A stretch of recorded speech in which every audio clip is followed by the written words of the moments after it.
Karibu tena msikilizaji wangu mpendwa kwenye mwendelezo wa simulizi inayoitwa Mke wa Mtu ni Sumu iliyoandikwa na DJ Manumbu. Hii ni sehemu ya 5. Na mimi ni binti Zuri. Tulipoishia, kumbukumbu za zamani kati ya Amina na Kelvin Sanga zilianza kufufuka. Na swali moja limeanza kumtesa Amina. Je, kweli ana furaha katika ndoa yake? Siku ziliendelea kupita ndani ya ile nyumba, hali ilibadilika polepole. Amina na Kelvin walijaribu kujiweka mbali. Lakini kila walipojaribu, walijikuta wanarudi karibu tena. Kulikuwa na ukimya kati yao, lakini ukimya ule ulikuwa na mvuto mkubwa. Siku moja mchana walikaa sebuleni, wakizungumza kwa utulivu. Kelvin alisema, Amina, maisha yangu hayajawahi kuwa na maana tangu tulipoachana. Amina alinyamaza. Nilijaribu kusahau lakini sikuwahi kufanikiwa. Maneno hayo yalimgusa Amina moja kwa moja moyoni.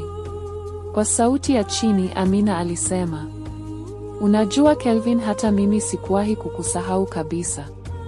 Kulikuwa na ukimya mfupi, lakini ukimya ule ulikuwa mzito kuliko maneno. Walitazamana. Na hapo ndipo mipaka ilianza kuyeyuka. Kelvin alisogea taratibu, akamshika mkono Amina. Amina hakujitoa. Moyo wake ulianza kutunda kwa kasi. Akili yake ilimkumbusha, wewe ni mke wa mtu. Lakini moyo wake ulikataa kusikiliza akili yake. Amina alijaribu kujitoa, lakini alishindwa. Alifumba macho na kumbukumbu zote za zamani zikamjia kwa nguvu. Alijikuta akimkumbatia Kelvin. Hapo ndipo mipaka ilivunjika. Kuanzia siku hiyo, mahusiano yao yakabadilika. Kwa sasa hawakuwa tena watu wawili waliokutana kwa bahati tu. Walikuwa wapenzi tena kwa siri. Walichagua muda ambao Juma hayupo.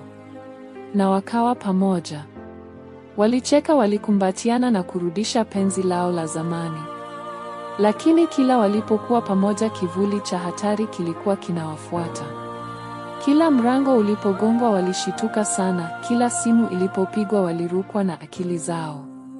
Kwa sababu walijua wanachokifanya si sahihi. Polepole tabia ya Amina ilianza kubadilika. Alianza kuwa na tabasamu la ajabu, simu yake ikawa siri, na muda mwingi akawa karibu na Kelvin. Na yote hayo hayakumponyoka machoni Juma Mwangala. Msikilizaji wangu, penzi la siri limeanza. Na hatari imeanza kukua.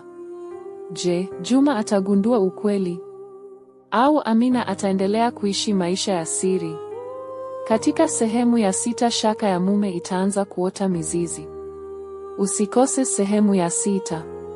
Subscribe, like na share hii chaneli ya DJ Manumbu, ili uwe sehemu ya simulizi hii kali. Mimi ni binti Zuri. Tuonane sehemu ya 6.